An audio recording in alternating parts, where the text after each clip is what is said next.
The thunder rolled across the Montana territory like a herd of wild mustangs, making Fiona Daniels grip the worn wooden seat of the overland stagecoach as it lurched toward the swollen river ahead. The spring of 1878 had brought relentless rain to the frontier, turning dirt roads into treacherous mud pits and gentle streams into raging torrents. It was just her luck that her journey west would coincide with the worst flooding in decades. "Miss Daniels, I must insist we turn back," the driver called down, his voice nearly lost in the howling wind. "That crossing don't look right." "Please, we must continue," Fiona pleaded, clutching her small valise to her chest. Inside were the deeds to her uncle's ranch, her only chance at a new beginning after losing everything back east. "I've come too far to turn back now." The driver hesitated, then sighed heavily. "It's your funeral, miss." As they approached the river, Fiona's stomach knotted with fear. The normally placid crossing had transformed into a churning maelstrom of muddy water and debris. Tree branches and pieces of fencing rushed past, carried by the powerful current. But it was too late to reconsider. The driver had already urged the team of horses into the water. For a moment, it seemed they might make it. The horses strained against their harnesses, fighting the pull of the water as the wagon wheels found purchase on the submerged crossing. Then came a sickening crack as a massive tree trunk slammed into the side of the coach. "Jump!" The driver shouted, but before Fiona could react, the wagon began to splinter beneath her. The horses screamed in terror as they broke free, and the driver was thrown clear, landing on the bank. Fiona scrambled for something to hold onto as the coach tilted, then broke apart entirely.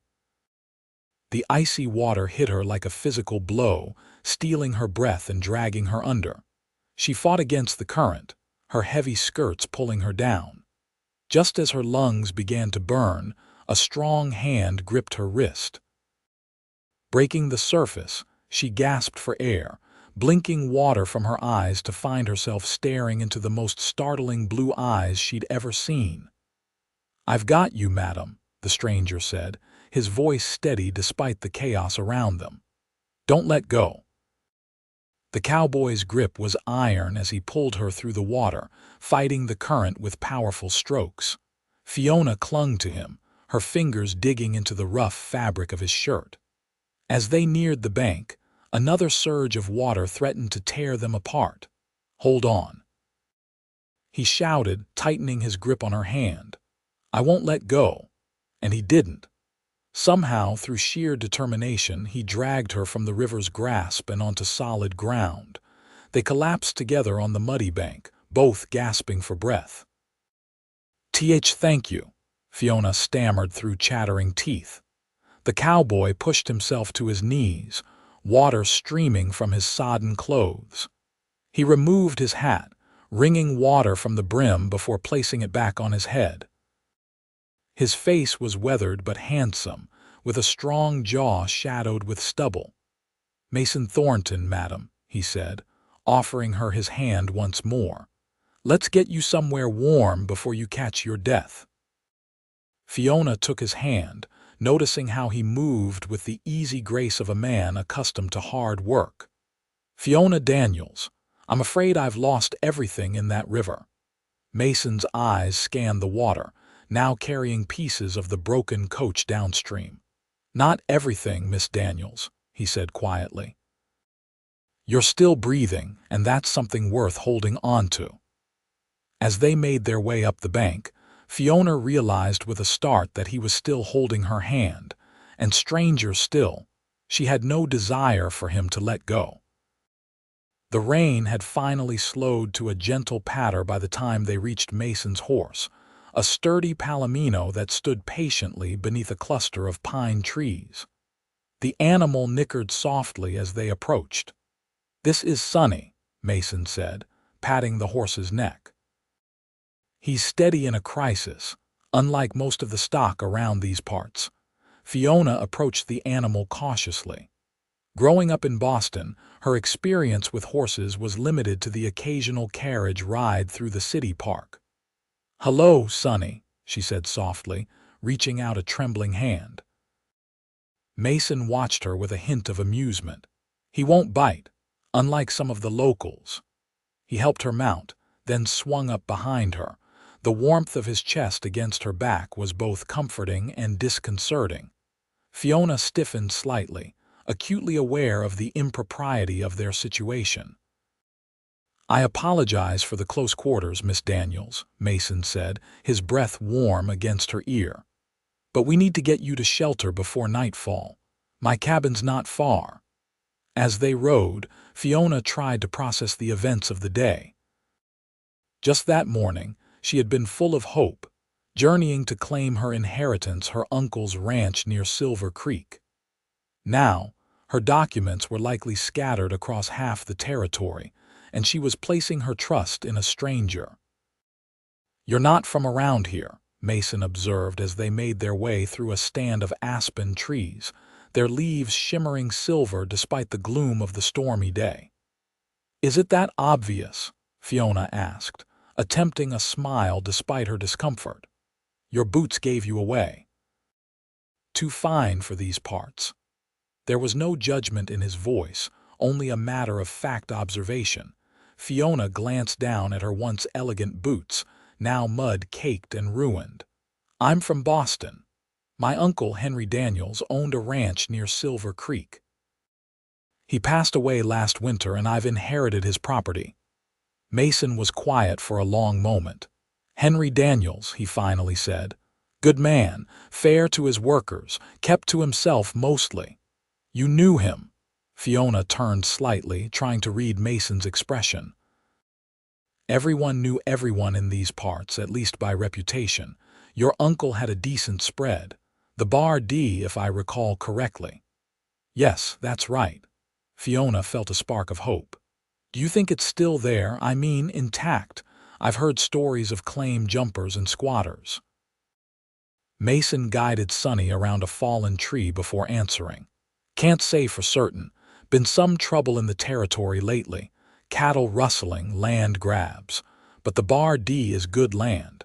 If someone's moved in, they won't be eager to move out." Fiona's heart sank. She had sold everything she owned to make this journey, burned every bridge back east. There was no going back. "We'll figure it out," Mason said, as if sensing her despair. "But first, let's get you warm and fed." As they crested a small hill, a modest cabin came into view, nestled in a clearing surrounded by pines. Smoke curled lazily from the stone chimney, and a small corral stood empty to one side. "Home," Mason said simply, dismounting and reaching up to help Fiona down. His hands lingered at her waist a moment longer than necessary, and their eyes met briefly before he cleared his throat and stepped back. "It's not much, but it's dry," he said, leading Sonny to a small lean-to beside the cabin. Inside, the cabin was spare but clean. A stone fireplace dominated one wall, with a rough-hewn table and 2 chairs positioned nearby. A narrow cot stood in one corner, covered with a colorful quilt. Mason quickly stoked the fire, adding several logs until flames leapt cheerfully in the hearth.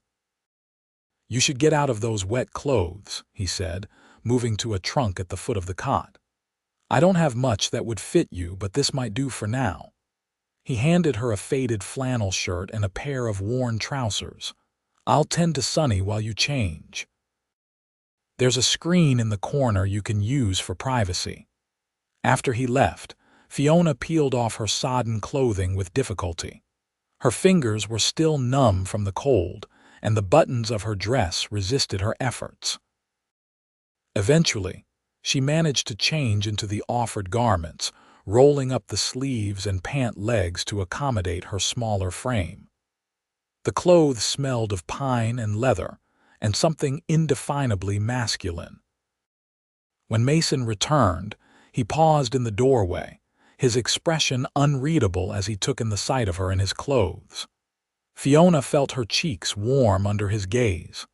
"Thank you for your kindness, Mr. Thornton," she said formally, attempting to restore some sense of propriety to the situation. "Mason," he corrected, hanging his hat on a peg by the door. "And it's no hardship to help a neighbor in need. That's how we survive out here." He moved to the fireplace, hanging a kettle over the flames. "Tea will help warm you from the inside. And I've got some stew left from yesterday that we can heat up." As Mason moved around the small space, Fiona took the opportunity to study him more carefully.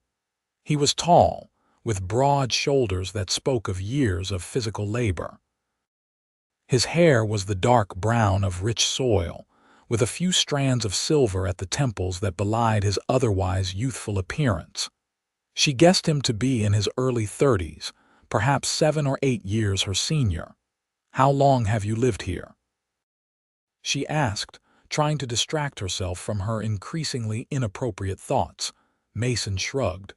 "Going on 5 years now, came west after the war, needed open spaces after too much time in trenches." "You fought for the Union?" "Yes, madam, 2nd Colorado Cavalry." His tone made it clear he didn't wish to elaborate. Fiona nodded, respecting his privacy. "And now you're a rancher." A ghost of a smile crossed Mason's face. "On a good day." "Horse breeder, specifically. Got a small herd of quarter horses I'm working with. Nothing fancy, but they're solid stock." The kettle began to whistle, and Mason poured hot water into 2 tin cups, adding dried tea leaves to steep. He handed one to Fiona, their fingers brushing briefly in the exchange. "What brings a Boston lady to the Montana Territory?" he asked, settling into the chair opposite her. "Besides your uncle's ranch, I mean, must have been something important to make you leave civilization behind." Fiona stared into her cup, watching the tea leaves swirl in the hot water. "Necessity," she finally said. "My father made some unwise investments before he passed. Left my mother and me with nothing but debts. When I received word about Uncle Henry's will, it seemed like Providence." Mason nodded thoughtfully. "And your mother, she died last winter, pneumonia." Fiona swallowed hard. "There's nothing left for me in Boston." "I'm sorry," Mason said simply, and Fiona appreciated that he didn't offer platitudes or pity. They lapsed into comfortable silence as they sipped their tea. Outside, the rain had stopped completely, and the late afternoon sun broke through the clouds, casting golden light through the cabin's single window. "We should be able to reach Silver Creek tomorrow, assuming the roads are passable," Mason said after a while. "I'll take you to your property, help you sort things out." "You don't have to do that," Fiona protested weakly, though the prospect of facing whatever awaited her alone was daunting. "I know I don't," Mason replied with that same ghost of a smile, "but I'm going to anyway." That night, despite Fiona's protests, Mason insisted she take the cot while he made a pallet on the floor near the fire. As she lay beneath the colorful quilt, listening to the soft sounds of Mason's breathing and the occasional pop from the dying fire, Fiona found herself staring at the rough-hewn ceiling beams, wondering what tomorrow would bring. The land might be harsh and unforgiving, but today had shown her that its people could be surprisingly kind. And as she drifted off to sleep, her last conscious thought was of strong hands holding hers, refusing to let go even as the world crashed around them. Morning arrived with brilliant sunshine that streamed through the cabin window, illuminating dust motes that danced in the golden light. Fiona blinked awake, momentarily disoriented by her surroundings until the events of the previous day came rushing back. She sat up quickly, clutching the quilt to her chest as she glanced around the cabin. Mason was already up, his makeshift bed neatly rolled and stowed. The smell of coffee filled the small space, and something was sizzling in a cast iron skillet on the cook stove. "Good morning," Mason said, turning from his cooking to offer her a smile that transformed his serious face. Thought you might sleep until noon after yesterday's ordeal. Fiona smoothed her tangled hair self-consciously. What time is it? Just past 7. Your clothes are mostly dry now. He nodded toward a chair where her dress and undergarments hung, looking somewhat wrinkled but wearable. I'll step outside while you dress. Breakfast is almost ready. True to his word, Mason disappeared through the cabin door, giving Fiona privacy to change. Her dress felt stiff and still slightly damp in places, but it was far better than borrowing Mason's clothes for another day. The memory of his intense gaze when he'd first seen her in his shirt made heat rise to her cheeks. When she emerged from behind the screen, she found the table set with 2 tin plates of fried potatoes and bacon, alongside steaming cups of coffee. Mason had returned and was slicing a small loaf of bread. "This is very kind of you," Fiona said, taking a seat at the table. "I'm not sure how I'll ever repay your hospitality." Mason waved away her concerns. "No need. Like I said, helping neighbors is how we survive out here." He sat across from her, his large frame making the small chair look like it belonged in a child's playhouse.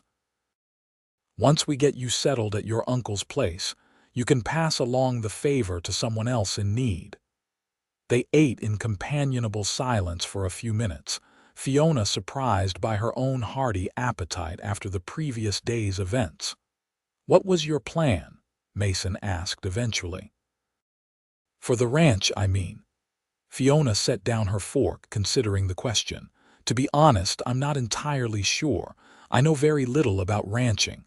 I thought perhaps I could hire someone to manage it while I learn. And if someone's already claiming your land?" The question hit her like a physical blow. "I hadn't considered that. I have had the deed and my uncle's will in my valise." Mason studied her across the table, his blue eyes thoughtful. "Sheriff Wells in Silver Creek is a fair man. He'll help sort things out if there's a dispute. But legal papers or not, possession counts for a lot out here." "You think someone has taken over the Bar D?" Fiona asked, her coffee suddenly bitter on her tongue. "I've heard rumors," Mason admitted. "The Blackwater Gang has been moving into abandoned properties throughout the territory. They're not the kind to be scared off by a piece of paper, deed or otherwise. The Blackwater Gang." The name sent a chill down Fiona's spine. "Cattle rustlers, mostly, led by a man named Silas Drake. They've been causing trouble from Bozeman to Helena for the past year or so." Fiona's hands trembled slightly as she set down her coffee cup.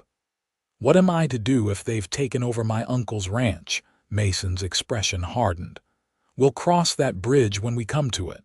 For now, let's just focus on getting to Silver Creek." After breakfast, Mason saddled Sonny while Fiona helped clean up the cabin. She noticed a framed photograph on a small shelf that she hadn't seen the night before, a younger Mason in a Union uniform, standing beside another soldier who bore a striking resemblance to him. "My brother Michael," Mason said quietly from behind her, making Fiona jump. "Died at Petersburg in '65. Fiona turned to face him. "I'm sorry," she said simply. Knowing from her own grief that no words were adequate, Mason nodded once, then gestured toward the door. "We should get moving if we want to reach Silver Creek by nightfall." Outside, the world had been transformed. The storm had washed everything clean, leaving behind a landscape of vibrant greens and blues beneath a vast, cloudless sky. Wildflowers dotted the meadow surrounding the cabin, their bright colors a stark contrast to the dark pines that rimmed the clearing. "It's beautiful," Fiona breathed, taking in the vista of rolling hills and distant mountains. "This is why I stayed," Mason said, his voice soft as he helped her mount Sonny. "Even after everything, there's still beauty here." The journey to Silver Creek took them through landscapes that alternated between breathtaking and daunting. They forded streams swollen with rainwater and navigated muddy trails that sometimes disappeared altogether, forcing Mason to rely on his knowledge of the territory to find their way. As they rode, Mason pointed out features of the land stands of aspen that marked reliable water sources, the tracks of elk and deer that crisscrossed their path, distant mesas that served as landmarks for travelers. Fiona listened intently, cataloging this new knowledge, aware that her survival in this unfamiliar country might depend on such details. "There," Mason said late in the afternoon, gesturing toward a wisp of smoke rising from a valley ahead. "Silver Creek." From their vantage point on the hillside, the town looked almost like a child's toy set against the vast landscape, a single main street lined with weathered buildings, a church steeple rising above the rest, and scattered homesteads dotting the surrounding countryside. "It's smaller than I expected," Fiona admitted. Mason chuckled. "Most things out here are either bigger or smaller than Easterners expect. The mountains are bigger, the towns are smaller, and the distances between places are greater than they appear." As they descended toward the settlement, Fiona became increasingly aware of the curious glances directed their way. A woman riding double with a man was bound to raise eyebrows, even in a frontier town. "Maybe we should stop at the general store first," Mason suggested. "Get you some supplies before we head out to the bar, D. Your uncle's place is another hour's ride from town." Fiona nodded, suddenly nervous about what awaited her at her uncle's ranch. That seemed sensible. Silver Creek's main street was muddy from the recent rains, with boardwalks raised on either side to keep pedestrians above the muck. The buildings were a mixture of rough-hewn logs and whitewashed clapboard, with hand-painted signs announcing the businesses within Silver Creek Hotel, Jenkins General Mercantile, the Rusty Spur Saloon, and other establishments necessary for frontier life. Mason helped Fiona dismount in front of the general store, his hands lingering at her waist a moment longer than strictly necessary. She felt the curious eyes of passers-by and stepped away quickly, smoothing her wrinkled dress. "Mason Thornton," a voice called from across the street. "Thought you were holed up at your place until the trails dried out." A tall man in a dusty brown suit crossed toward them, a silver star pinned to his vest marking him as the local law. His weathered face broke into a smile as he approached. "Sheriff Wells," Mason greeted him with a nod. "The trails are still a mess, but we had pressing business in town." He turned to Fiona. "Miss Fiona Daniels, this is Sheriff Thomas Wells. Sheriff, Miss Daniels is Henry Daniels' niece from back east." The sheriff's bushy eyebrows rose as he tipped his hat to Fiona. "Miss Daniels, my condolences on your uncle's passing. He was a good man." "Thank you, Sheriff," Fiona replied, feeling a strange comfort in hearing another person speak well of the uncle she'd barely known. "I've come to claim his property." Sheriff Wells and Mason exchanged a look that set alarm bells ringing in Fiona's mind. "Perhaps we should discuss this inside," the sheriff said, gesturing toward the general store. "Mrs. Jenkins usually has a pot of coffee on, and I reckon you could use some after your journey." Inside, the store was a treasure trove of goods stacked from floor to ceiling, bolts of fabric, tools, canned food, patent medicines, and countless other necessities for frontier life. A plump woman with silver-streaked hair looked up from behind the counter as they entered. "Mason Thornton, as I live and breathe," she exclaimed warmly. "And who's this you've brought to town?" After introductions were made and coffee was poured, Mrs. Jenkins bustled away to help another customer, leaving Fiona, Mason, and the sheriff at a small table near the back of the store. "Miss Daniels," Sheriff Wells began carefully, "I'm afraid I have some unfortunate news about your uncle's property." Fiona's fingers tightened around her coffee cup. "The Blackwater Gang," she said, remembering Mason's warning. The sheriff looked surprised. "Mason told you then." "Just that they've been causing trouble in the territory," Mason clarified. "Are they at the Bar D?" Sheriff Wells nodded grimly. "Moved in about 2 months ago. 4 or 5 of them, from what I can tell. Led by Drake's right-hand man, a nasty piece of work named Vince Holloway." "But it's my property," Fiona protested. "I've had the deed and my uncle's will." "Lost in the river crossing," Mason explained to the sheriff. Sheriff Wells sighed heavily. "Even with those papers, removing them would be difficult, Miss Daniels. I'm just one man and they're well armed. I've sent for a federal marshal, but it could be weeks before anyone arrives. So I've come all this way for nothing." Fiona fought to keep her voice steady, aware of curious glances from other customers. "Not necessarily," Mason said, his voice low and determined. "We just need to be smart about this." He turned to the sheriff. "Is Judge Harrison still riding circuit through these parts?" "Due next week, weather permitting," Sheriff Wells confirmed. "Then we have time to get proof of Miss Daniels' claim." "Your office must have records of land ownership in the county," Mason reasoned. "And there must be people in town who can verify that Henry Daniels was her uncle." The sheriff nodded slowly. "That's true enough. Old Doc Wilson handled Henry's affairs toward the end. And Reverend Peters conducted the funeral service. He might remember if Henry mentioned an Eastern niece." Hope flickered in Fiona's chest. "So there's still a chance I can claim what's rightfully mine." "There's a chance," Sheriff Wells agreed cautiously. "But even with legal proof, removing the Blackwater boys won't be easy. They don't respect the law and they're not above violence." "One problem at a time," Mason said firmly. "First, let's establish Miss Daniels' legal right to the property. Then we can worry about reclaiming it." Fiona looked between the two men, grateful for their help but increasingly aware of her own helplessness in this situation. In Boston, such matters would be handled by lawyers and courts, not frontier justice and improvised solutions.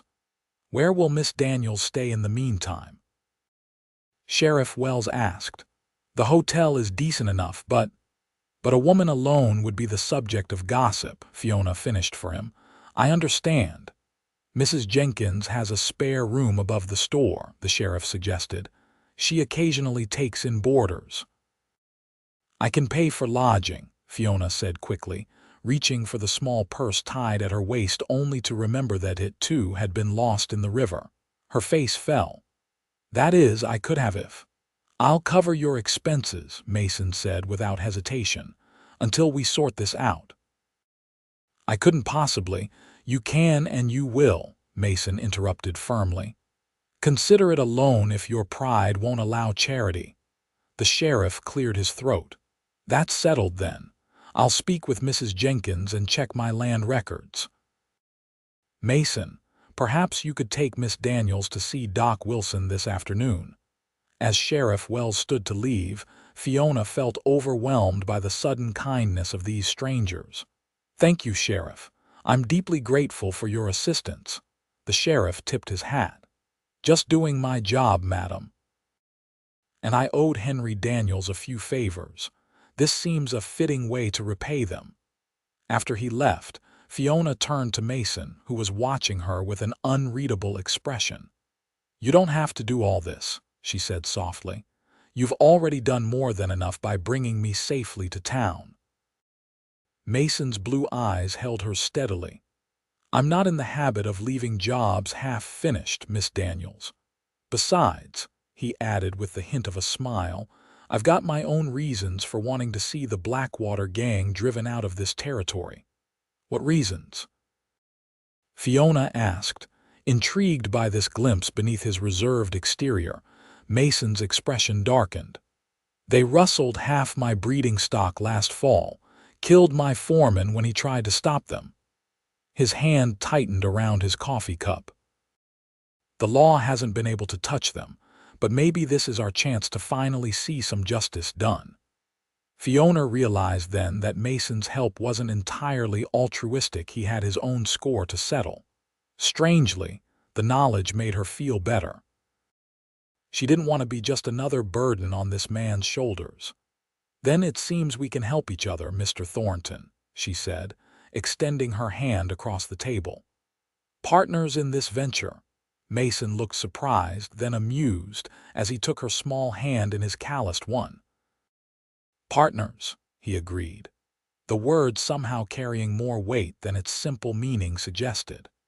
As they shook hands, Fiona couldn't help but remember how those same strong fingers had gripped hers in the raging floodwaters, refusing to let go even as the current threatened to tear them apart. She wondered if Mason Thornton was the kind of man who held on to everything that way with quiet, unwavering determination. And she wondered, too, what it would mean for her if he was. Dr. Wilson's office occupied the ground floor of a modest clapboard house at the edge of town. The front room had been converted into a waiting area, though it was empty when Mason and Fiona arrived. A bell above the door announced their presence, and moments later, an elderly man with a shock of white hair and spectacles perched on his nose appeared from a back room. "Mason Thornton," he greeted them warmly. "Didn't expect to see you in town so soon after that deluge we had. And who might this young lady be?" "Dr. Wilson, this is Miss Fiona Daniels, Henry Daniels' niece from Boston," Mason explained. "She's come to claim her uncle's property but lost her documentation in a river crossing accident." The doctor's bushy white eyebrows rose. "Henry's niece, you say? Well, well." He peered at Fiona more closely. "Yes, I can see the family resemblance around the eyes." Henry had that same determined look. Fiona felt a surge of emotion at being connected to her uncle in such a tangible way. "You knew him well as anyone, I suppose, treated him through his final illness." Dr. Wilson gestured toward chairs arranged around a small stove. "Please sit. Tell me what I can do to help." As they seated themselves, Mason explained their situation: the lost papers, the Blackwater Gang's occupation of the Bar D, and their need to establish Fiona's legitimate claim before the circuit judge arrived. The doctor listened attentively, nodding occasionally. "Henry did indeed speak of a niece in Boston. Said she was as stubborn as he was, which I took as high praise coming from him." His eyes twinkled at Fiona. "He also mentioned leaving his property to you in his will. I witnessed the document myself." "That's exactly what we needed to hear," Mason said, relief evident in his voice.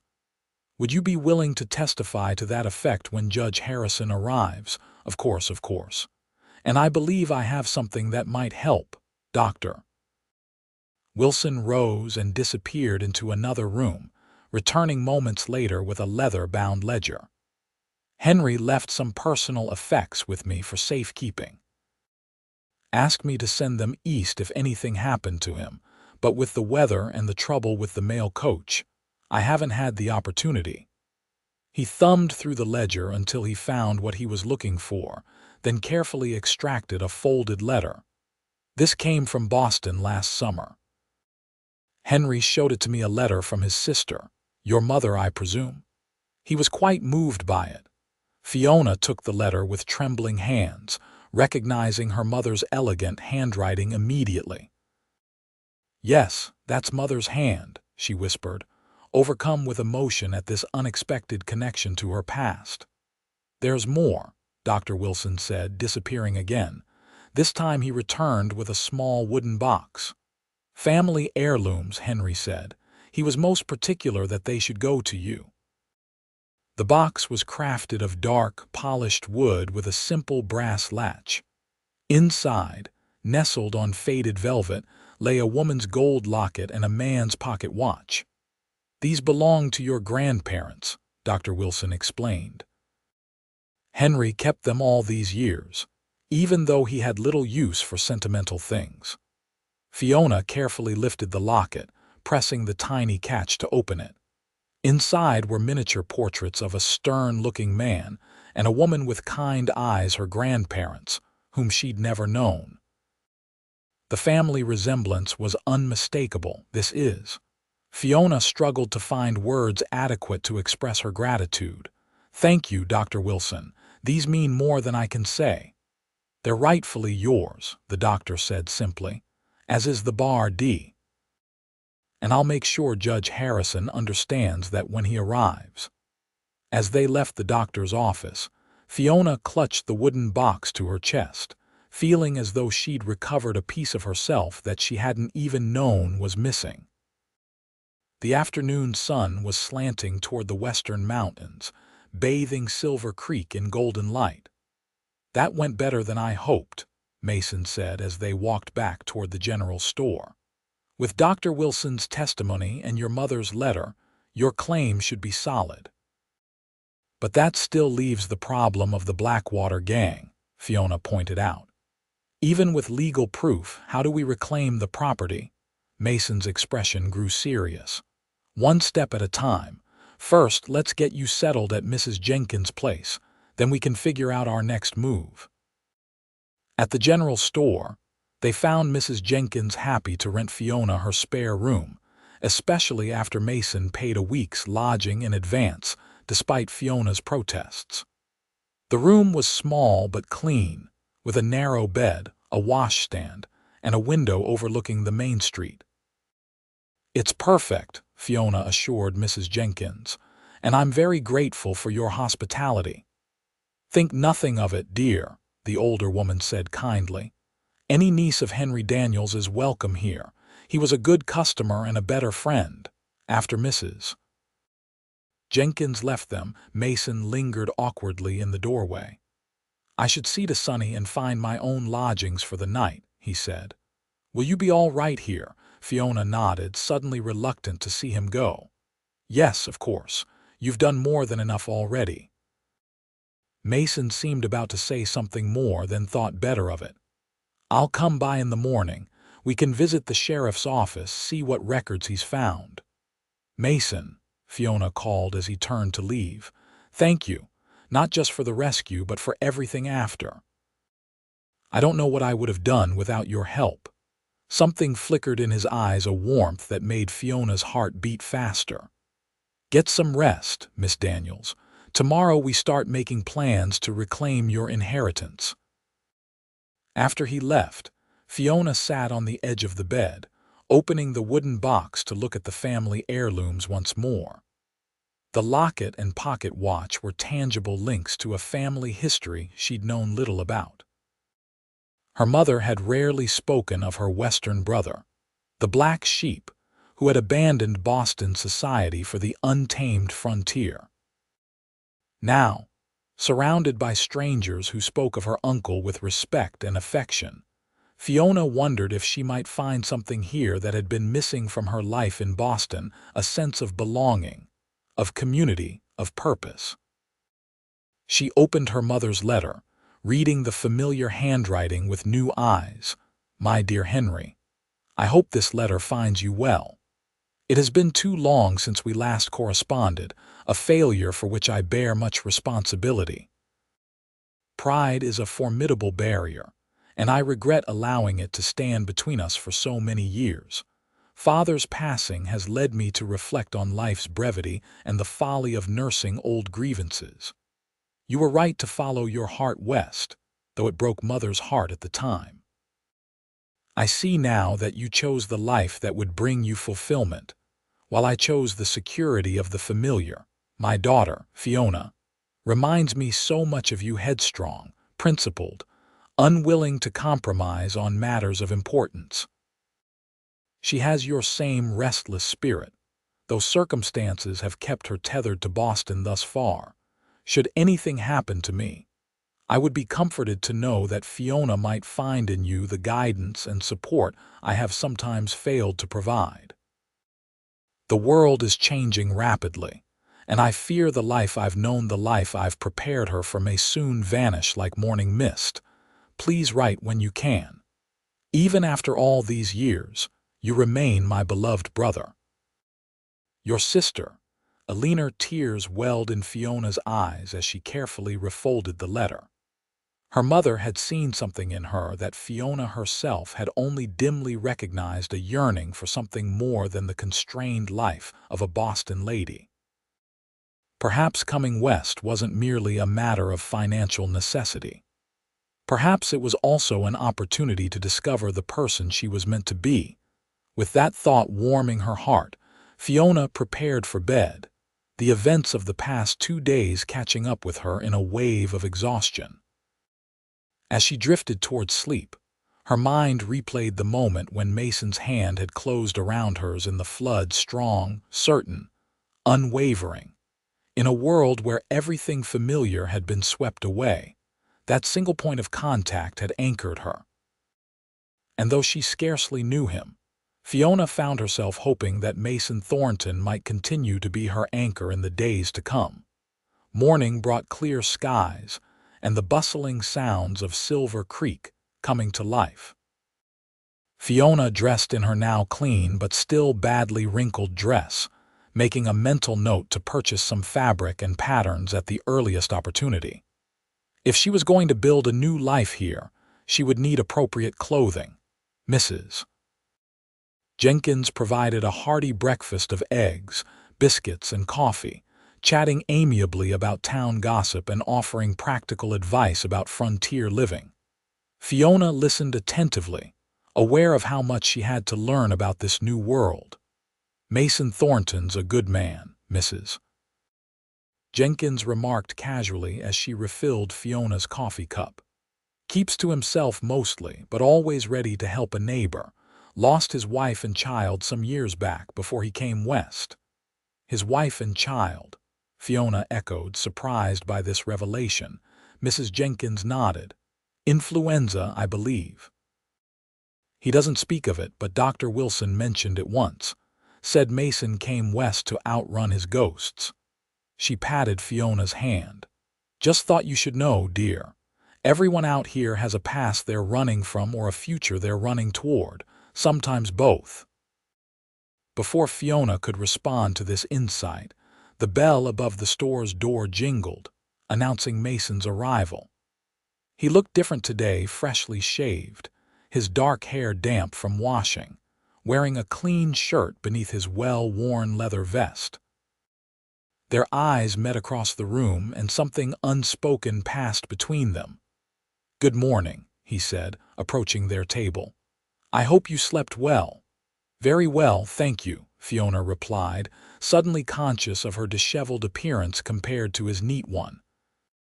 I've spoken with Sheriff Wells this morning, Mason continued, accepting the coffee Mrs. Jenkins offered. He's found the county records confirming Henry Daniels' ownership of the Bar D. And there's a letter on file from the lawyer who handled your uncle's will, mentioning you as the sole beneficiary. That's wonderful news, Fiona said, relief flooding through her. It is, Mason agreed. But the sheriff's also received reports that the Blackwater boys have been moving additional cattle onto your land, likely stolen from other ranches. They're clearly planning to stay. Fiona's momentary elation faded. So even with legal proof of my claim, removing them won't be easy. No, Mason admitted, but I've been thinking about that. The Bar D has the best water access in the eastern part of the county. Silver Creek runs right through the property. That's why it's valuable, and that's why the Blackwater Gang wants it. What are you suggesting? Mason leaned forward, lowering his voice. Water rights in this territory are as important as land rights. If we can prove they're diverting water illegally or contaminating it, we might have leverage beyond just your property claim. That's quite clever, Mr. Thornton, Fiona said, impressed by his strategic thinking. Mason, he corrected her gently. If we're going to be partners in this venture, we might as well use first names. Fiona smiled, warming to the idea. Very well, Mason, what's our next step?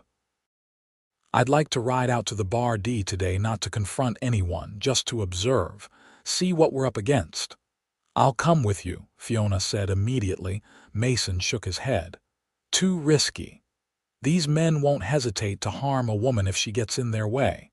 "It's my property," Fiona insisted. "I need to see it for myself. Besides, two travelers might attract less suspicion than a lone man clearly scouting the place." Mrs. Jenkins, who had been listening to their exchange with undisguised interest, chimed in. "She has a point, Mason. A man and woman together look like settlers, not trouble." Mason looked between the two women, clearly outnumbered. "Fine," he conceded, "but you'll need something more practical to wear than that dress, and you'll follow my lead without question. These men are dangerous." "I have just the thing," Mrs. Jenkins said, rising from the table. "My niece left some clothes here last time she visited. She's about your size, dear." An hour later, Fiona hardly recognized herself in Mrs. Jenkins' small mirror. She wore a split riding skirt of sturdy brown fabric, a simple white shirtwaist, and a short jacket. Mrs. Jenkins had also provided a wide-brimmed hat to protect her fair skin from the sun. "Very practical," Fiona approved, turning to examine the outfit from different angles. "Thank you, Mrs. Jenkins. I'll return everything in good condition. Keep them, dear. My niece has plenty. Besides, you'll need proper clothes if you're going to run a ranch." The idea of actually running a ranch, not just claiming it legally, but living there, working the land, suddenly seemed both terrifying and exhilarating to Fiona. It was so far removed from the life she'd expected to lead in Boston, yet somehow it felt right. Mason was waiting outside with Sonny and another horse, a gentle-looking bay mare borrowed from the livery. His eyes widened slightly at the sight of Fiona in her new attire, but he quickly masked his reaction. "The mare's name is Daisy," he said, helping Fiona mount. "She's steady and sure-footed, but not too spirited. Good for a beginner." "I'm not completely inexperienced with horses," Fiona protested mildly. "I took riding lessons in the city park." Mason's lips twitched with suppressed amusement. "I'm sure Daisy will be impressed by your city park experience when we're crossing rocky terrain." The teasing note in his voice was new, and Fiona found she liked it. It softened his usual seriousness, making him seem more approachable. "I'm a quick learner, Mr. Mason," she replied with mock dignity. "Try not to worry too much about me." "I make no promises," he said, his blue eyes meeting hers briefly before he turned to mount Sonny. They rode out of Silver Creek, heading east, following a well-worn trail that wound through rolling grasslands dotted with stands of cottonwood and pine. The day was perfect, clear blue skies, a gentle breeze carrying the scent of sage and wildflowers, and the distant mountains sharp against the horizon. Mason pointed out features of the landscape as they rode, naming plants and animals, explaining how to read the weather from cloud patterns, sharing the kind of practical knowledge that couldn't be found in books. Fiona absorbed it all eagerly, increasingly aware of how ill-prepared she was for frontier life, yet determined to learn. "Your uncle's property starts just beyond that ridge," Mason said after they'd been riding for about an hour. "We should approach carefully from here. Stay behind me, and if I signal you to retreat, do so immediately without question." Fiona nodded, suddenly nervous as the reality of their situation hit home. They weren't just going to look at her inheritance, they were essentially spying on dangerous men who had illegally claimed it. They dismounted in a small grove of trees, securing the horses where they could graze on the spring grass. Mason led the way up the ridge on foot, keeping low to avoid being silhouetted against the sky. Fiona followed his example, her heart pounding with a mixture of fear and excitement. At the top of the ridge, they lay flat against the ground, peering over into the valley beyond. Fiona's breath caught at the sight below. The Bar D Ranch spread across the valley floor, bisected by the silver ribbon of the creek that gave the nearby town its name. The main house was a substantial two-story structure built of logs and stone, with a wide porch wrapping around three sides.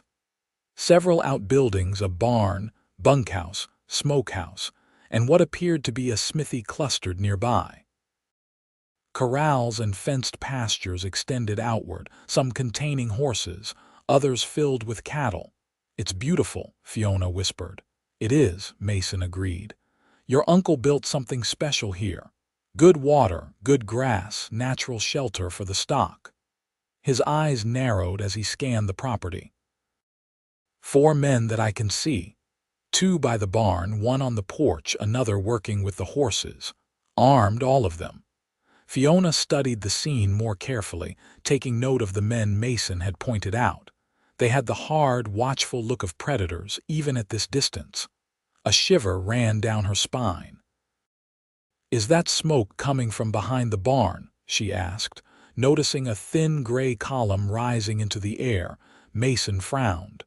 "Yes, and it's too much for a normal cook fire." He studied it for a moment.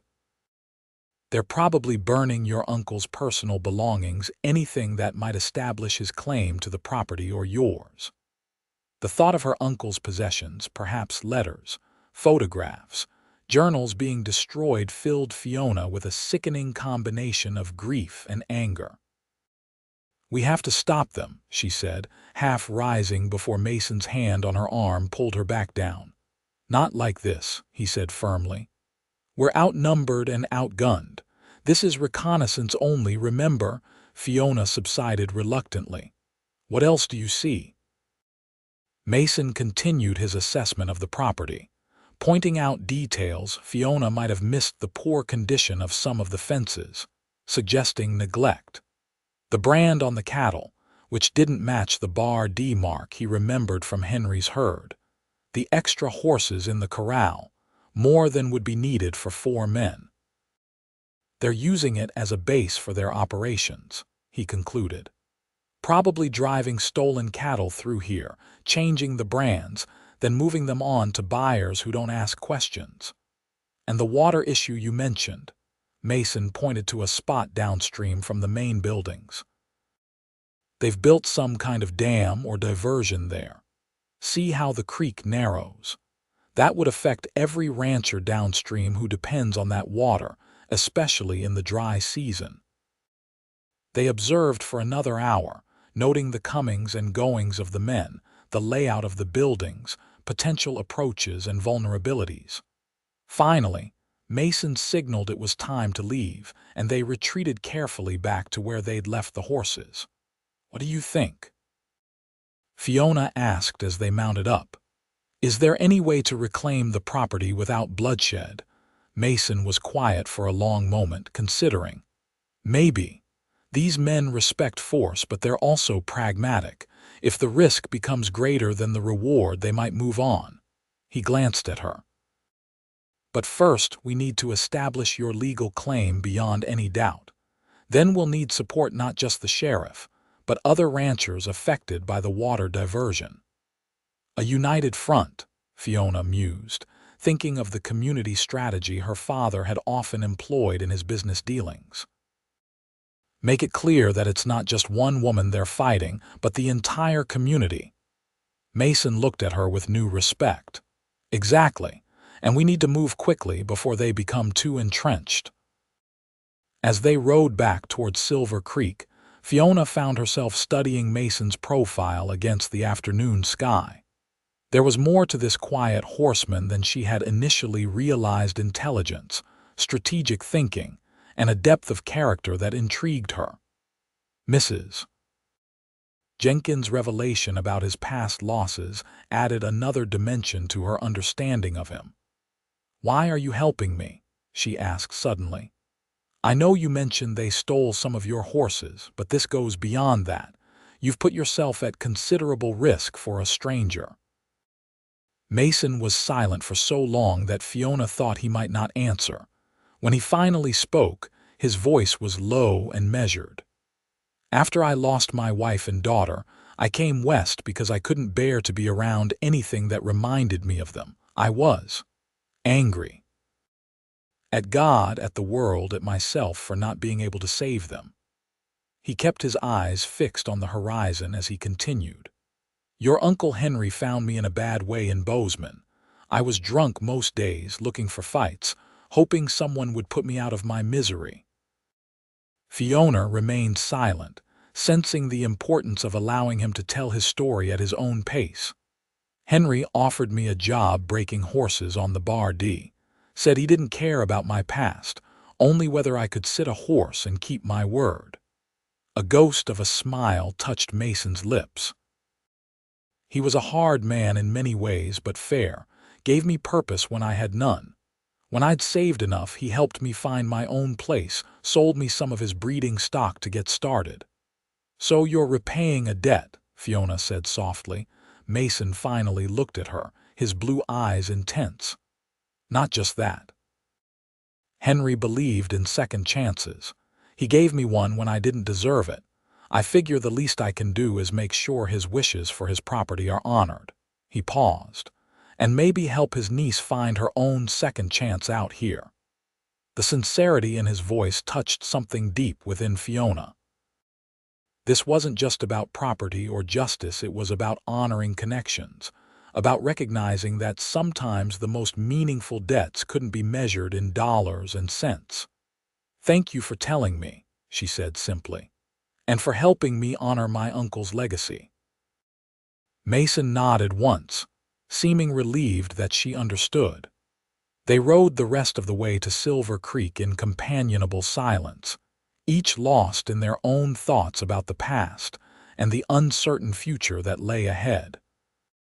As they approached the town, the setting sun cast long shadows across the main street, turning the weathered buildings golden.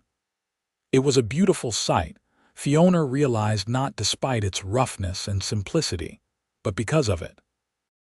There was an honesty to this place that Boston, for all its cultured refinement, had sometimes lacked. For the first time since arriving in the territory, Fiona felt a sense of possibility taking root alongside her fear and uncertainty. Whatever happened with the Bar D, she was beginning to believe that she might find her place here in this vast, unforgiving, beautiful land, especially with someone like Mason Thornton beside her, showing her the way. The next few days passed in a flurry of activity as Fiona and Mason built their case for reclaiming the Bar D. Sheriff Wells proved an invaluable ally, providing copies of land records and introducing them to influential members of the community. Dr. Wilson contributed his testimony about Henry's will and intentions. Mrs. Jenkins, whose late husband had been a founding member of the Silver Creek Cattlemen's Association, arranged meetings with neighboring ranchers affected by the Blackwater Gang's water diversion.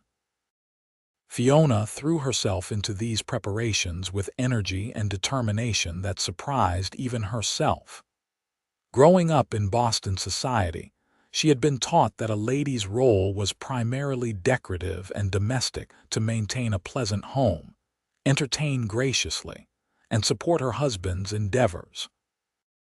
Here in Silver Creek, she found herself seated at tables with weathered ranchers and town officials, discussing water rights, grazing laws, and legal strategies.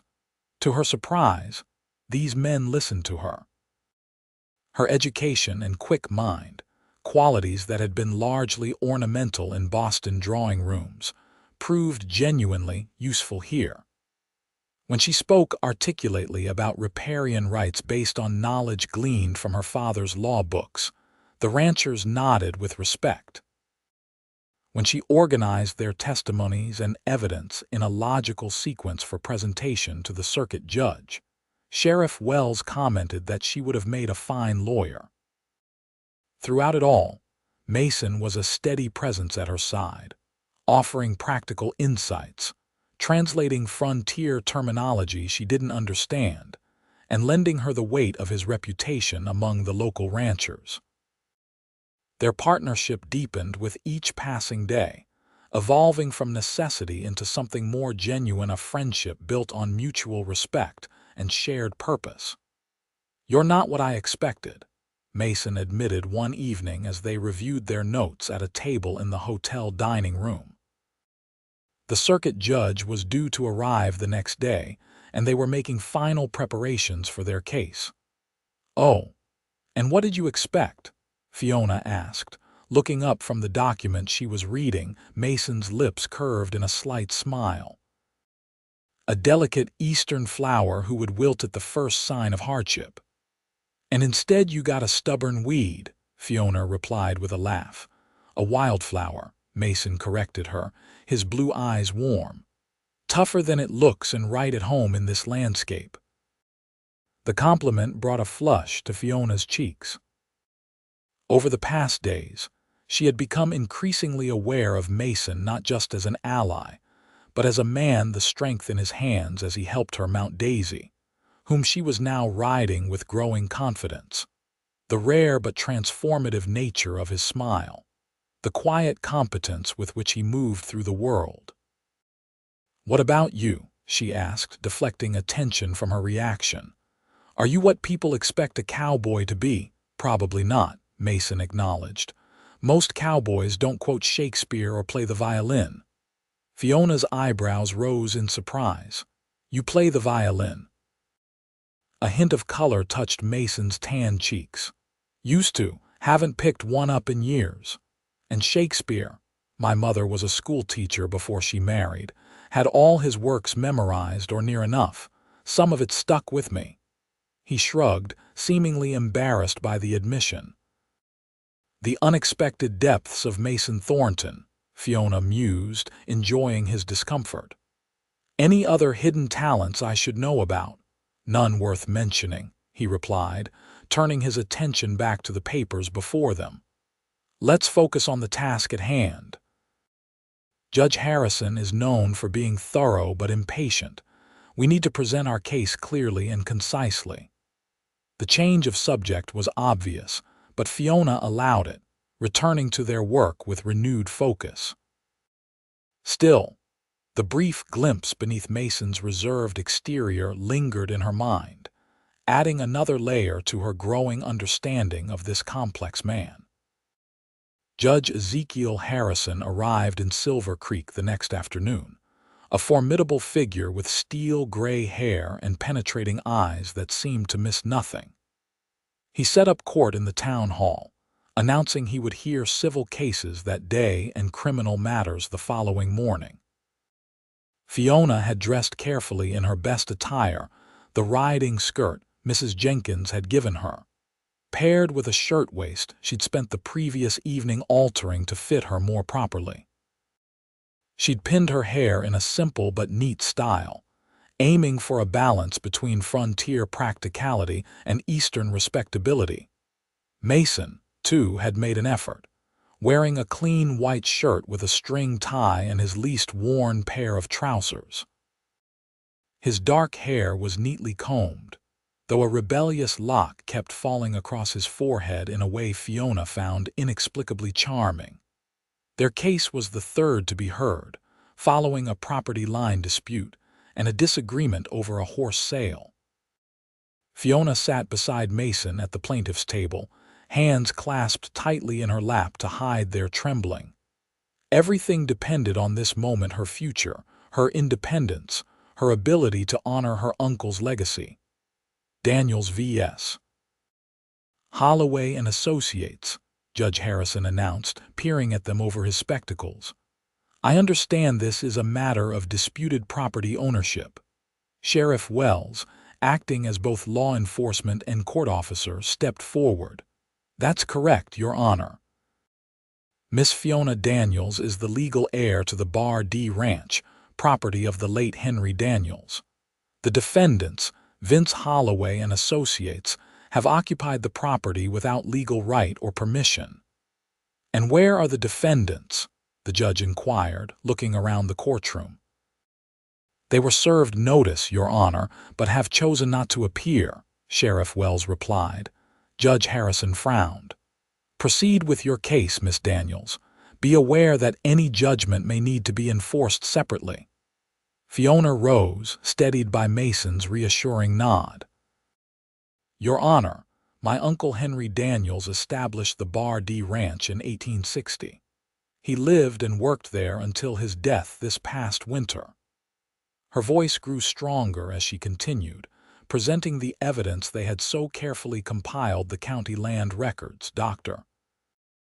Wilson's testimony regarding the will, her mother's letter establishing her identity, and statements from neighboring ranchers confirming both Henry's ownership and the illegal occupation by the Blackwater Gang.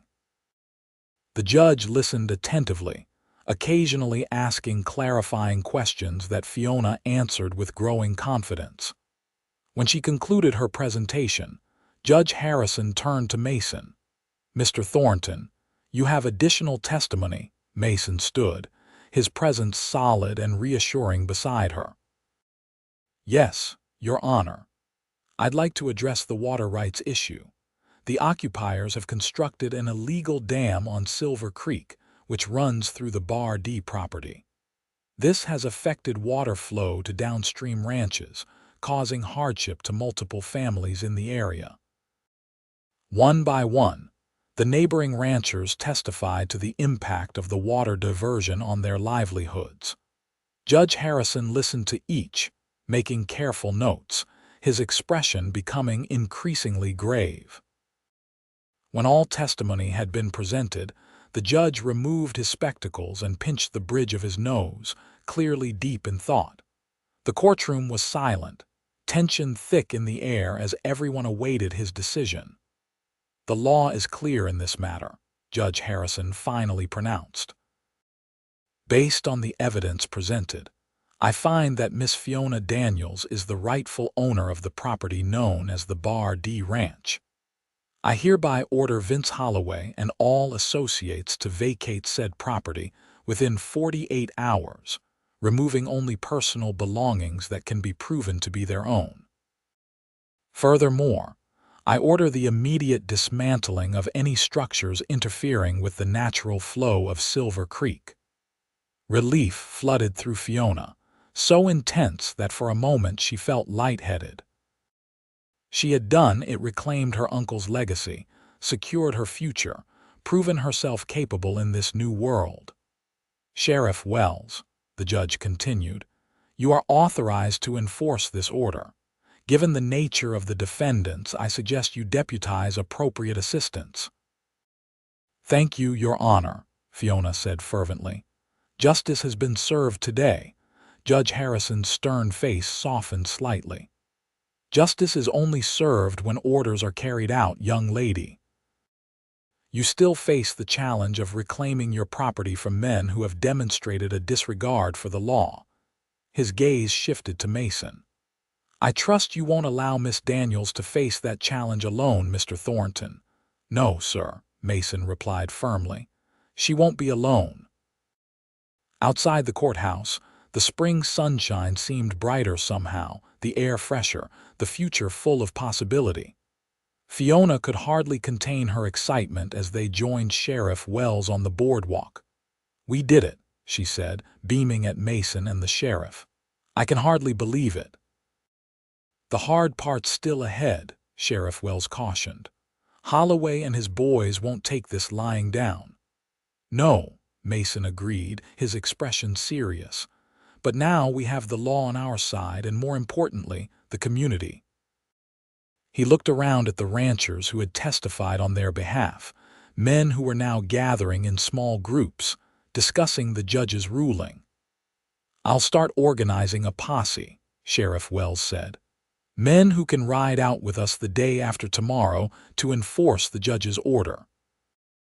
In the meantime, Miss Daniels, I suggest you stay in town where it's safe.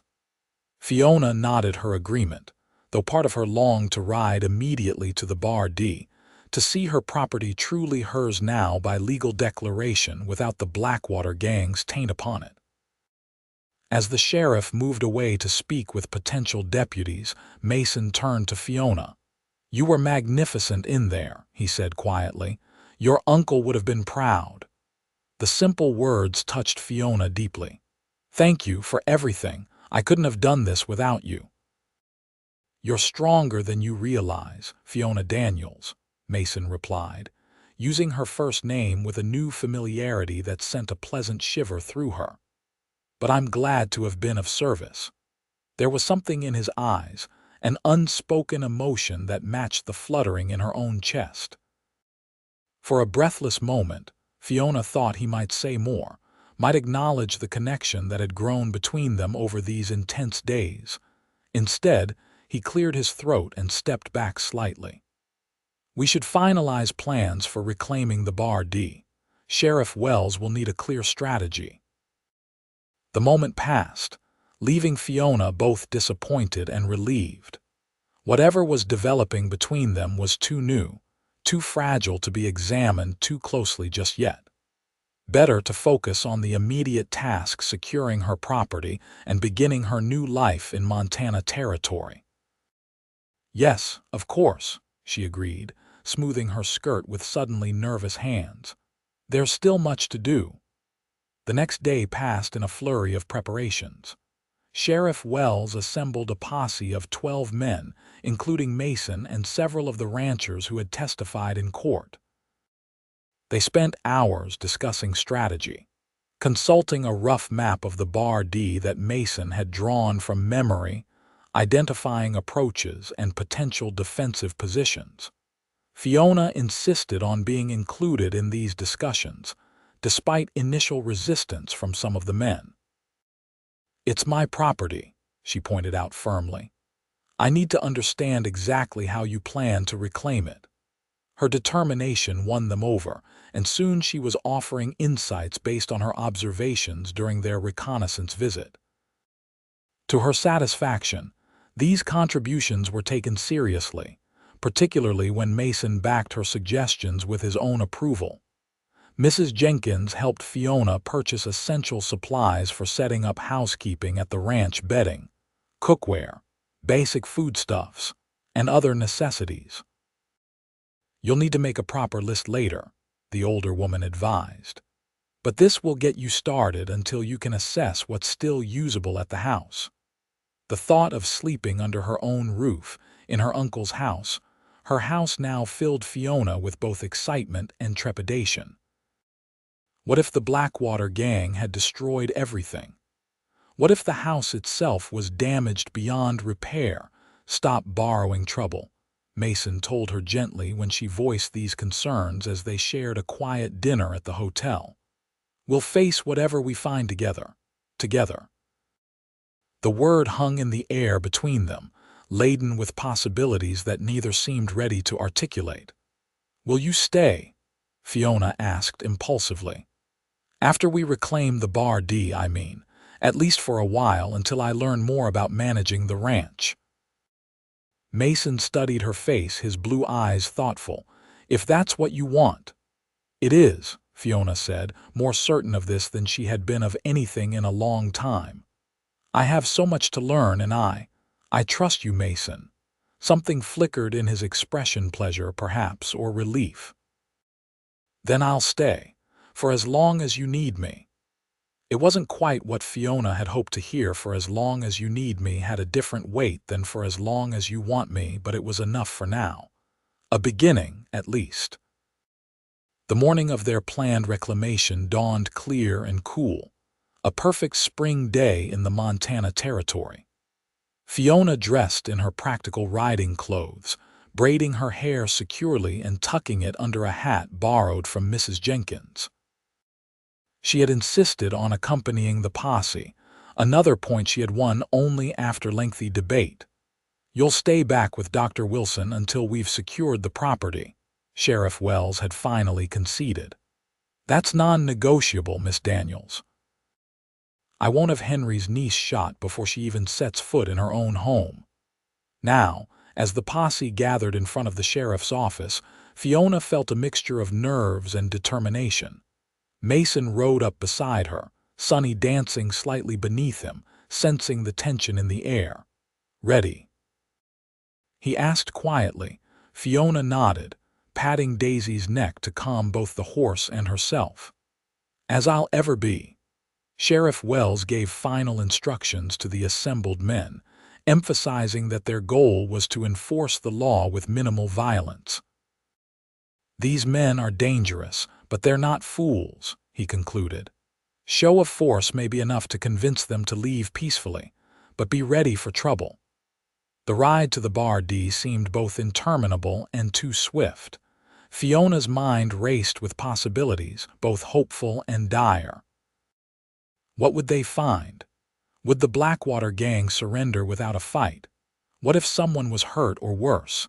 As they approached the ridge overlooking the ranch, Sheriff Wells signaled a halt.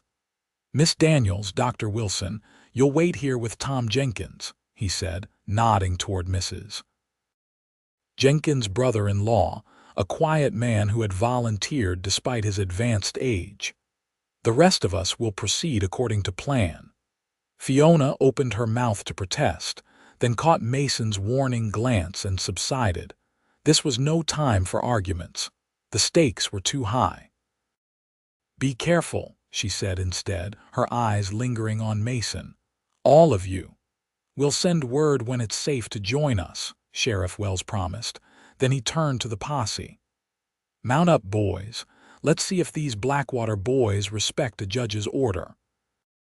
Fiona watched anxiously as the men rode down into the valley, spreading out according to their planned strategy. From her vantage point, she could see activity at the ranch as the Blackwater Gang became aware of their approach, men running for the barn, others taking positions on the porch of the main house. "How many do you count, Tom?" Dr. Wilson asked, squinting against the morning sun. "5, maybe 6, the older man replied. More than Sheriff Wells expected. Fiona felt a cold knot of fear form in her stomach. They had prepared for 4 men based on their earlier observations. If there were 6 or more, the odds had shifted dangerously. She could hear Sheriff Wells' voice carrying on the clear morning air as the posse halted at a safe distance from the ranch buildings. "Vince Holloway, this is Sheriff Thomas Wells. I have a court order requiring you to vacate this property immediately.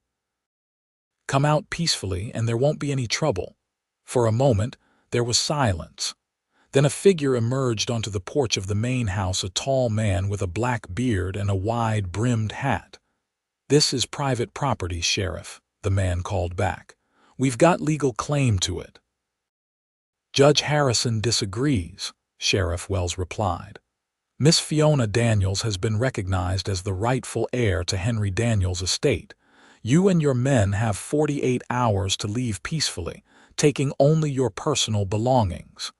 The bearded man, Holloway, Fiona presumed, laughed harshly. "That's so. Well, we've made some improvements to the place. Don't plan to just walk away from our investment. Any legitimate improvements can be addressed through proper legal channels," the sheriff responded. "But you will vacate this property today, Holloway, one way or another." Fiona could see Mason edging Sonny to one side, moving into position to flank the buildings if necessary. Other members of the posse were similarly repositioning themselves, creating a loose semicircle around the ranch yard. Suddenly, a shot rang out from one of the barn windows. Fiona gasped as one of the posse members jerked in his saddle, though he managed to stay mounted. "That was a mistake, Holloway," Sheriff Wells called out, his voice hard now. "Firing on a legal posse makes this a whole different situation." What happened next was a blur of movement and sound. More shots were fired from the ranch buildings, and the posse members returned fire as they sought cover. Fiona watched in horror as Mason dismounted behind a water trough, drawing his rifle from its scabbard. "We need to help them," she said desperately to Dr. Wilson. "They're outnumbered." "And what would you do, young lady? Get yourself killed," the doctor replied firmly. "The best help we can offer is staying out of the way and being ready to tend the wounded." The gunfire continued for what seemed like hours but was probably only minutes. Fiona could see Sheriff Wells directing his men with hand signals, gradually tightening the circle around the buildings. One of the Blackwater men broke from the barn, making a run for the horses in the corral, but was cut down before he reached them. Then, as suddenly as it had begun, the shooting stopped. A white shirt appeared, waved from a window of the main house. "We're coming out," Holloway's voice called. "Don't shoot." One by one, 4 men emerged from the house and barn, hands raised. Sheriff Wells and his deputies quickly moved in to disarm and secure them. "It's over," Tom Jenkins said quietly. "They've surrendered." Relief washed over Fiona, so intense that she felt momentarily lightheaded. "Thank God," she breathed. Then, unable to wait any longer, she urged Daisy forward despite Dr. Wilson's protests. As she rode down into the valley, Fiona could see Sheriff Wells directing 2 of his men to take the prisoners back to town. Others were checking the buildings, ensuring no one remained hidden. And there was Mason, apparently unharmed, speaking with one of the neighboring ranchers near the corral. When he saw her approaching, his expression shifted from surprise to resignation to something warmer. "I should have known you wouldn't stay put," he said as she dismounted beside him. "Is everyone all right?" Fiona asked anxiously. "I saw someone hit." "Jim Taylor took a bullet in the shoulder, but Dr. Wilson can patch him up," Mason replied. "Could have been much worse." His eyes softened as he looked at her. "It's over, Fiona. The Bar D is yours now." The reality of it hit her then. This land, these buildings, this legacy was truly hers. She looked around, taking in the details she hadn't been able to see clearly during their reconnaissance visit. The house was larger than she'd realized, built of solid logs with a stone foundation. The barn and outbuildings were equally substantial, designed to withstand the harsh Montana winters and provide shelter for livestock and equipment. "It's more than I imagined," she said softly. Mason nodded. "Henry built for the long term. He meant this place to last." Sheriff Wells approached them, looking tired but satisfied. "Congratulations, Miss Daniels. You're officially home."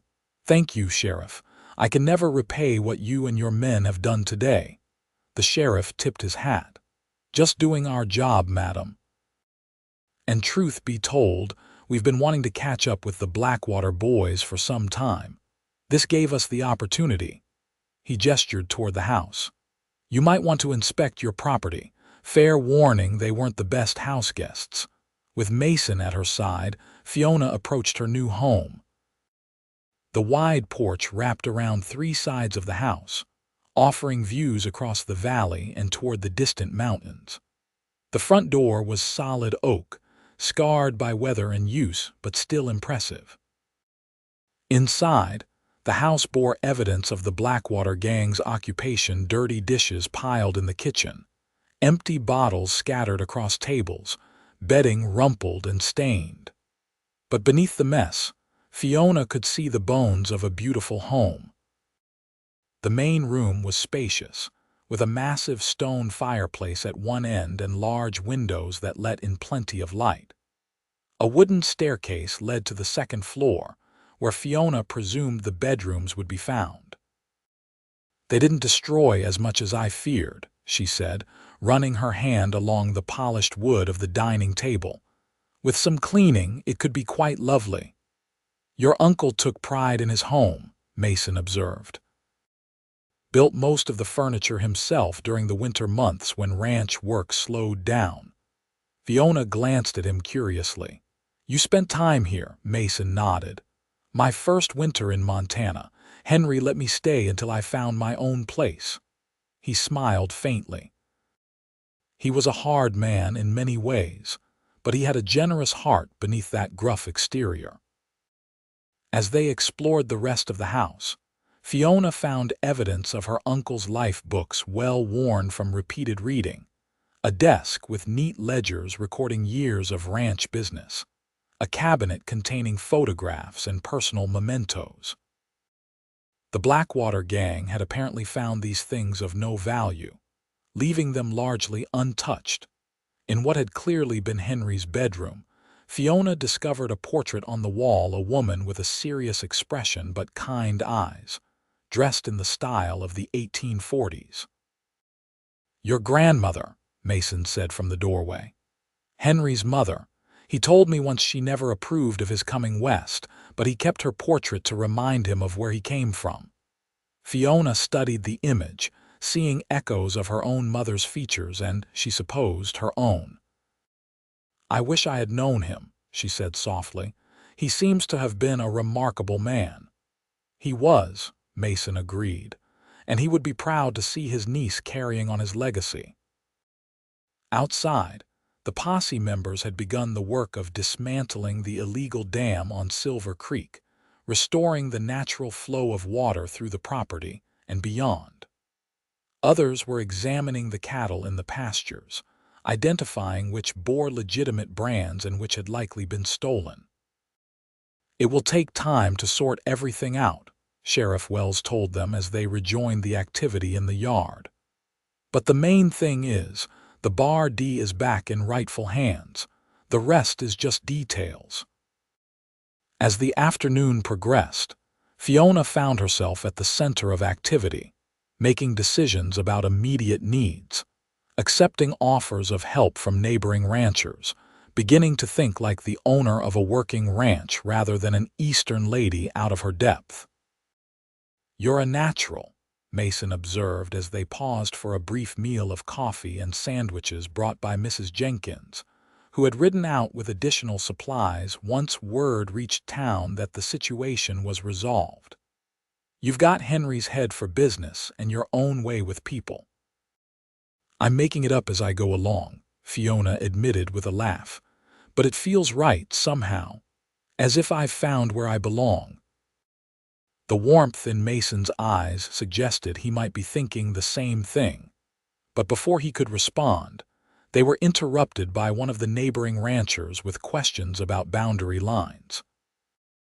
As evening approached, the posse members began to depart for their own homes, leaving Fiona with Sheriff Wells, Dr. Wilson, Mrs. Jenkins, and Mason. The sheriff had assigned 2 deputies to remain overnight as a precaution, though he believed the remaining Blackwater Gang members had fled the area. "Will you be comfortable staying here tonight?" Mrs. Jenkins asked Fiona as they worked together to clean the kitchen. "I'm happy to remain if you'd like company." Fiona considered the offer. Part of her longed for solitude, to begin processing the whirlwind of events and emotions. But the thought of spending her first night in this unfamiliar house alone was somewhat daunting. "I would appreciate that," she said gratefully, "just until I get my bearings." Mrs. Jenkins patted her hand. "Of course, dear, and Mason will be nearby too, I'm sure." The knowing look in the older woman's eyes made Fiona blush. "He's been very helpful," she said carefully. "Indeed he has," Mrs. Jenkins replied with a smile. "And not just because he owed your uncle a debt. That man has been watching you like you hung the moon and stars." Before Fiona could formulate a response to this startling observation, Mason himself appeared in the doorway. "Sheriff's heading back to town with the deputies. Says they'll return in the morning to continue sorting out the cattle situation." "Thank you," Fiona said, avoiding Mrs. Jenkins' amused glance. "Will you? That is, are you planning to stay the night? There's certainly room, and it would be good to have your help planning what needs to be done first." "If you're sure I wouldn't be intruding," Mason replied. "Not at all," Fiona assured him quickly. "In fact, I'm counting on your expertise. I have 1,000 questions about running a ranch." As night fell, the house took on a different character, warmer, more intimate despite its size. With the lamps lit and a fire crackling in the great stone hearth, the main room became a haven of comfort and conversation. Dr. Wilson departed after dinner, but Mrs. Jenkins settled into a rocking chair with her knitting while Fiona and Mason sat at the dining table, discussing the immediate needs of the ranch. "The spring roundup is coming soon," Mason explained. "You'll need to hire hands to help with branding the new calves and moving the herd to summer pasture." Fiona made notes in one of her uncle's ledgers. "How many men would you recommend?" "At least 4, plus a cook for the outfit. More if you can find them." "Good hands are worth their weight in gold." Mason hesitated, then added, "I can help with the hiring if you'd like. I know most of the reliable cowboys in the area." "I would appreciate that," Fiona said sincerely. "And what about the horses? There seem to be quite a few in the corrals." "Your uncle was known for his quarter horses, had a good eye for breeding stock." Mason's expression grew thoughtful. "There's a stallion in particular, a bay with a white star that Henry was especially proud of. I don't see him among the horses here now. You think the Blackwater Gang sold him?" "Possibly. Or they might have moved him to another location." Mason frowned. "It would be a significant loss. That horse's bloodline was valuable." They continued their planning until Mrs. Jenkins yawned pointedly, announcing her intention to retire to one of the upstairs bedrooms. "Don't stay up too late, you two," she advised with a meaningful look that made Fiona blush again. "Tomorrow will be another busy day." After she left, a companionable silence fell between Fiona and Mason. The fire had burned low, casting a warm glow across the room. Outside, the night was alive with sounds unfamiliar to Fiona's city-bred ears: the distant howl of coyotes, the rustle of wind through the pines, the occasional stamp of a horse in the corral. "It's so different from Boston," she said softly. "Wilder, more alive somehow." Mason nodded. "It gets under your skin. Even in the hardest times, there's something about this land that won't let go of you once it's claimed you." "Has it claimed you then?" Fiona asked, genuinely curious. "Yes," he said simply. "After everything I've lost, this place gave me something to hold on to. A reason to continue."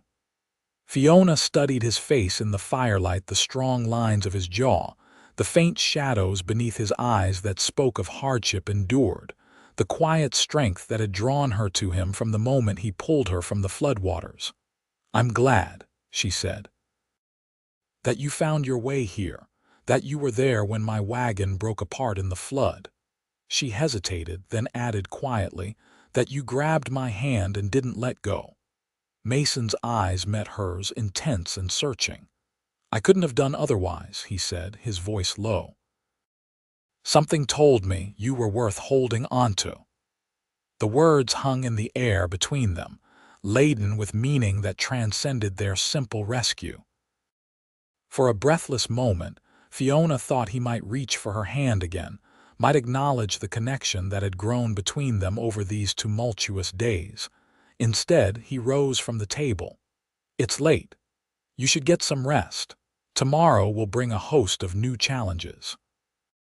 "Yes, of course," Fiona agreed, both disappointed and relieved at the retreat to safer ground.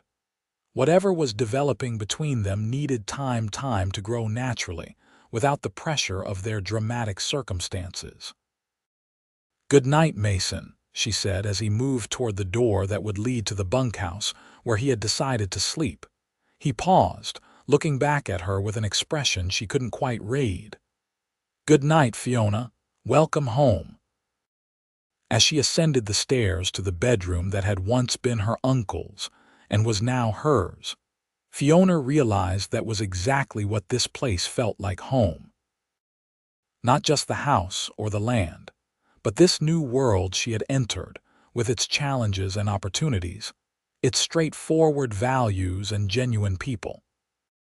And perhaps most of all, it felt like home because of the man who had pulled her from the flood and kept holding on, guiding her through the unfamiliar terrain of her new life with the same steady grip that had saved her from the raging waters. The weeks that followed were the busiest of Fiona's life. Spring roundup began almost immediately, with Mason helping her hire a crew of capable cowboys who treated her with a mixture of curiosity and cautious respect. Under Mason's guidance, she learned the basics of ranch operations, the rhythms of the seasons, the needs of the cattle and horses, the complex economics of the beef market. To her surprise, Fiona found she had a natural affinity for ranch life. The practical education she'd received from her father, who had believed in preparing his daughter for more than just social success, served her well. She could keep accounts accurately, negotiate fair prices with cattle buyers, and manage the household with efficiency. The physical aspects were more challenging. Riding from dawn to dusk during roundup left her with aching muscles and blistered hands. Cooking for a ranch crew required quantities of food she'd never imagined preparing. The weather, from sudden thunderstorms to blistering heat, was a constant factor to be respected and accommodated. Through it all, Mason remained by her side, teaching without condescension, supporting without undermining her authority, becoming an integral part of the Bar d'Etiquette's operations. The neighboring ranchers, initially skeptical of Henry's eastern niece, gradually accepted her as one of their own, particularly when they saw how she respected their knowledge while bringing fresh ideas to common problems. Sheriff Wells reported that the captured members of the Blackwater Gang had been tried and sentenced to prison terms in Deer Lodge. Silas Drake himself remained at large, but sightings placed him far to the north, suggesting he had abandoned his operations in the Silver Creek area. As spring gave way to summer, the ranch settled into a productive rhythm. The cattle thrived on the rich grasslands, new calves grew strong, and the crops planted in the fertile bottomlands near the creek promised an abundant harvest. Fiona began to feel a deep satisfaction in watching her efforts and those of the people who worked for her bear fruit. And through it all, her feelings for Mason continued to deepen, evolving from gratitude and admiration into something more profound. They spent hours together daily, working side by side, sharing meals and conversations, learning each other's strengths and weaknesses, building a partnership that encompassed far more than just ranch business. Yet neither seemed ready to cross the invisible line that separated friendship from something more intimate. Mason maintained a careful distance, particularly when others were present, treating her with unfailing respect but revealing little of his deeper feelings.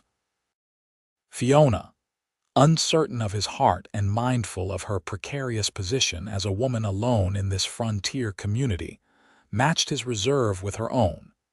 It was Mrs. Jenkins who finally broke the stalemate during one of her regular visits to the Bar D. She found Fiona in the kitchen, preparing a cake for Sunday dinner, a weekly tradition that had developed as a way to mark the one day when ranch work slowed somewhat. "That man is going to wear a path between his cabin and yours with all his looking without touching," the older woman remarked as she helped knead dough for bread. Fiona nearly dropped her mixing spoon. "I'm sure I don't know what you mean."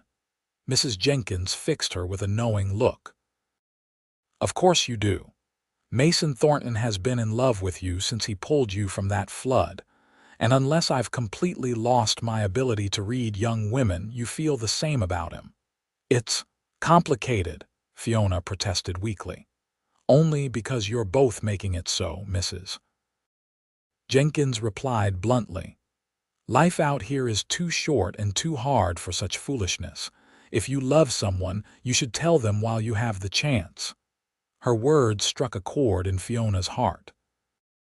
How many times had she thought the same thing, only to retreat behind conventions and uncertainties? How many moments had passed when she might have spoken but didn't, fearing rejection or misunderstanding? "What if he doesn't feel the same?" she asked, giving voice to her deepest fear. Mrs. Jenkins' expression softened. "My dear, that man looks at you the way a thirsty man looks at water in the desert. Trust an old woman who's seen her share of love stories both fulfilled and wasted. That evening, after Mrs. Jenkins had returned to town and the ranch hands had retired to the bunkhouse, Fiona found herself alone on the porch, watching the sunset paint the western sky in shades of gold and crimson. The air was fragrant with pine and sage, and somewhere in the distance, a whippoorwill called plaintively. She heard Mason's footsteps before she saw him, recognizing the measured tread that had become so familiar over the past months. He appeared around the corner of the house, pausing when he saw her seated in the rocking chair that had become her favorite spot for evening contemplation. "I didn't mean to disturb you," he said, half turning as if to leave.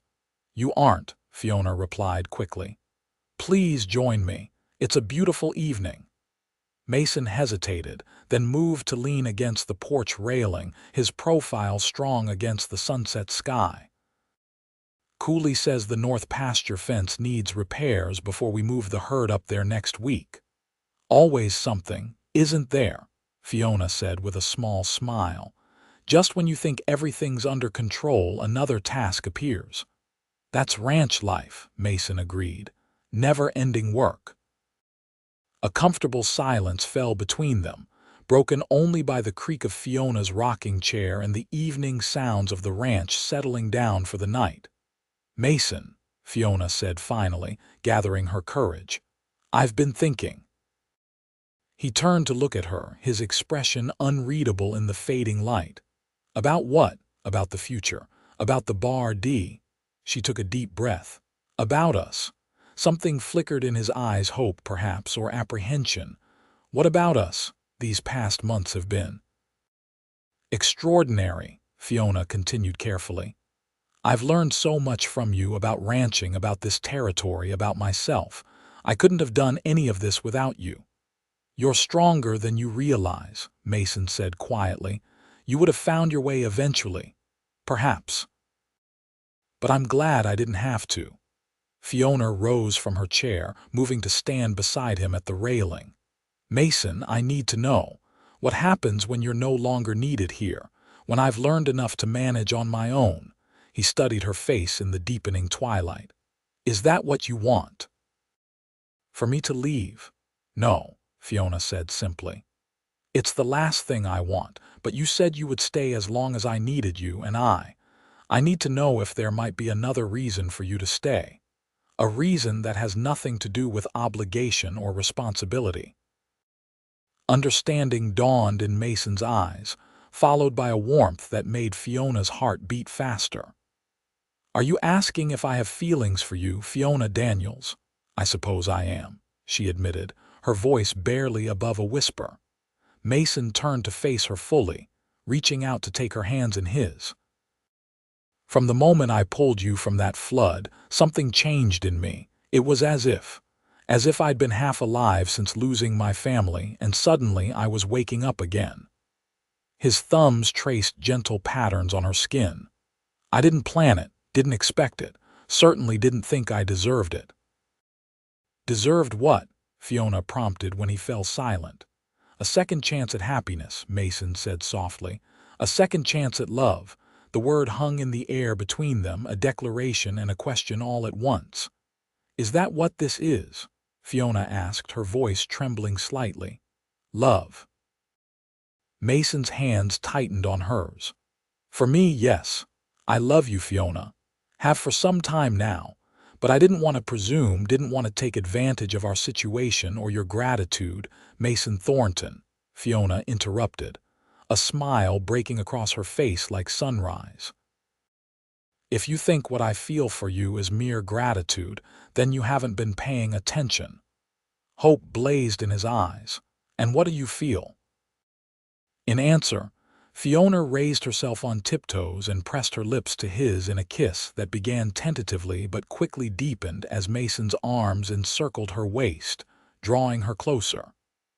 When they finally broke apart, both were breathless, their eyes shining in the gathering darkness.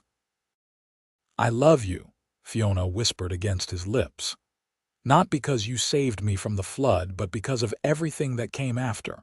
Because you're the most honorable, compassionate, infuriatingly patient man I've ever known." Mason laughed softly, touching his forehead to hers. "Infuriatingly patient. Do you know how long I've been waiting for you to kiss me?" Fiona demanded with mock severity. "Months, Mason. Months of meaningful glances and almost moments and careful distances." "I didn't want to rush you," he defended himself, his hands warm on her waist. "You've had so many adjustments to make, so many challenges to face. I wanted to be certain you knew your own mind." "I know it now," Fiona said firmly. "I love you and I want you to stay. Not as my foreman or my teacher or my protector, but as my partner in every sense of the word." Mason's smile was like the breaking of dawn after the darkest night. "In that case, Miss Daniels, I believe we have an understanding." "I believe we do, Mr. Thornton," Fiona replied, her heart so full of happiness she thought it might burst. "And now that we've established that, perhaps you could kiss me again." "With pleasure," Mason murmured, drawing her close once more. "For as long as you want me to." "That might be a very long time," Fiona warned him as their lips met. His answer was in the kiss, tender and passionate. A promise and a pledge, the beginning of a love story that would unfold beneath the vast Montana sky. Rooted in the land they both had come to cherish. 5 years later, Fiona stood on the same porch, watching as Mason demonstrated proper rope technique to their 3-year-old son, Henry. The boy's dark hair and serious expression were pure Mason, but his determined spirit, everyone agreed, was pure Daniels. "Not too tight, Papa," Henry instructed solemnly as Mason fashioned a small lasso for the boy's eager hands. "It has to flow like water." "That's right, son," Mason agreed, the pride in his voice unmistakable. "A good rope is like a living thing. You have to work with it, not against it." From her vantage point, Fiona could see the changes 5 years had brought to the Bar D. The main house had been expanded to accommodate their growing family. The barn had been rebuilt after a lightning strike 2 summers ago, larger and more modern than before. New fences marked expanded pastures, and a small schoolhouse stood near the creek, ready for when Henry and the other ranch children were old enough to attend. Most significant was the sturdy cabin that housed Silver Creek's first veterinary practice, where Dr. Sarah Wilson, the old doctor's niece, treated animals from throughout the county. It had been Fiona's idea to offer the land and help fund the practice, recognizing a need that affected every rancher in the area. The decision had proven both compassionate and shrewd, earning the Bar D a reputation for progressive thinking that attracted the best ranch hands and the respect of their neighbors. The sound of hoofbeats drew Fiona's attention to the main road, where a wagon was approaching. She smiled, recognizing Mrs. Jenkins seated beside her nephew, who had moved to Silver Creek last year to help her manage the expanding general store. "Mason," she called, "Mrs. Jenkins is here, and it looks like she's brought the supplies for the party." Mason looked up, shading his eyes against the afternoon sun. "Right on time. I'll help unload." As the wagon pulled up to the house, Fiona moved to greet their old friend, who despite her advancing years remained as sharp and energetic as ever. "Everything's ready in town, Mrs. Jenkins announced as she descended from the wagon with Mason's assistance.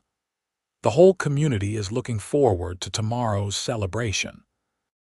The celebration in question was a dual event marking both the 5th anniversary of Fiona and Mason's wedding and the official opening of the new Silver Creek School, built largely through donations from the Bar D profits. "I still think it's too much fuss," Mason said, though his expression belied his words. "A simple family dinner would have been enough." "Nonsense," Mrs. Jenkins replied briskly. When a community prospers the way Silver Creek has these past 5 years, it's important to celebrate the people who made it possible. We only played a small part, Fiona protested modestly. Mrs. Jenkins fixed her with a knowing look. You two provided the example that inspired others. Your partnership showed what's possible when people work together instead of against each other. As they helped unload the wagon, Fiona reflected on the truth of Mrs. Jenkins' words. Their marriage had indeed become a model of partnership that transcended traditional roles. Mason had encouraged Fiona's ideas for ranch management, supporting innovations that other ranchers initially questioned, but eventually adopted. Fiona, in turn, had helped Mason overcome his reluctance to take on community leadership, persuading him to serve on the Territorial Agricultural Board, where his practical knowledge proved invaluable. Together, they had built something greater than either could have accomplished alone: a thriving ranch, a loving family, and a community that was growing stronger each year. Later that evening, after Henry had been tucked into bed with stories of his namesake's adventures, Fiona and Mason sat together on the porch swing that had been Mason's anniversary gift to her 3 years earlier.